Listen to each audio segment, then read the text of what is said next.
Hello everyone, welcome to Web Solution. In today's video, I'm going to show you how to mute original sound on TikTok. Make sure to watch the whole video to learn how. Let's begin. First, open up TikTok on your mobile device. Tap on the plus icon at the bottom of your screen. Now you can record yourself by pressing on the red button or simply upload a video from your gallery by tapping on the upload button.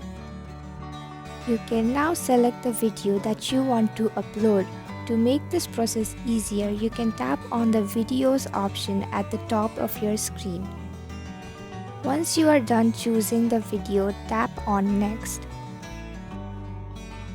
Select the edit icon at the right side of your mobile screen.